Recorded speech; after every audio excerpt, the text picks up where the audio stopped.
Láďa Šmicer přijel již podruhé podpořit malé sportovce z dětských domovů, kteří se v rámci sportovních her utkali v několika disciplínách. Já jsem hlavně je to důležité pro ty děti, že jo, protože se tady sejdou, zasoutěžejí si, vyhrou nějaký ty ceny a já myslím, že se na to strašně těší za celý ten rok. No a když jim to můžu zpříjemnit tím, že třeba přijdu a aspoň jim to předám ty ceny, tak jsem jenom rád. No. Já si pamatuju, když jsem byl malý a také, kdybych měl příležitost také s někým také se vidět nebo to, tak určitě bych byl strašně šťastný.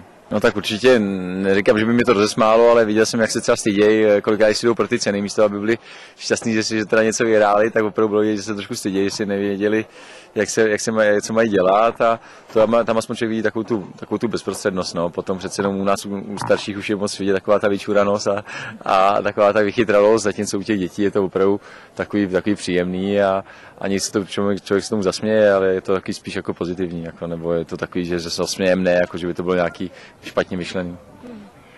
Tyhle akce jsou v zahraničí poměrně běžné. Vy jste se jich určitě zúčastnil jak při svém působení v Liverpoolu nebo i ve Francii. Můžete to trošku srovnat s tím, co se děje tady v Čechách? Je to už na stejné úrovni? Tak já si myslím, že přece jenom asi venku je to pořád trošičku dál. U nás já se takových akcí účastním dvakrát, třikrát do roka, jako v Liverpoolu taky to tak bylo, jako, nebo i v Bordeaux, ale přece jenom to tam bylo takový dobře organizovaný a zúčastňovalo se těch akcí i víc hráčů, většinou jsme tam chodili po 3 nebo po 4, nebo třeba jak v Liverpoolu, tak v Bordeaux jsme na Vánoce navštěvovali nemocnice, kde jsme rozdávali klubové dárky a třeba drezy a šály a to bylo strašně příjemné, jako myslím si pro ty děti, protože ty děti museli trávit třeba Vánoce v té nemocnici a tak tohle to bylo určitě pro nějaké zpestření. No. A já myslím, že se Slávě na tom pracuje celkem dobře, že se zúčastňujeme takových prostě věcí a já myslím, že to je dobře. Já myslím, že se i taky podáváme na čem pracovat, že jako právě ty vánoční takovou tu party nebo takovou tu vánoční návštěvu nějaké nemocnici bychom chtěli to zorganizovat taky. Dobře, a úplně na závěr, co byste popřál těmhle malým sportovcům?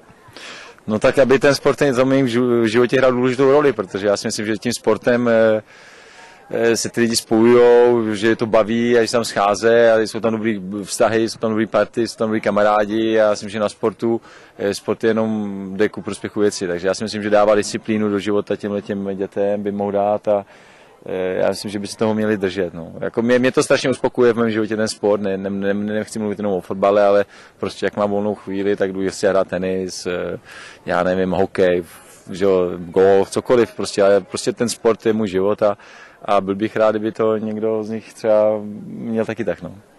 Tak jo, díky a ať se daří. Tak jo, díky.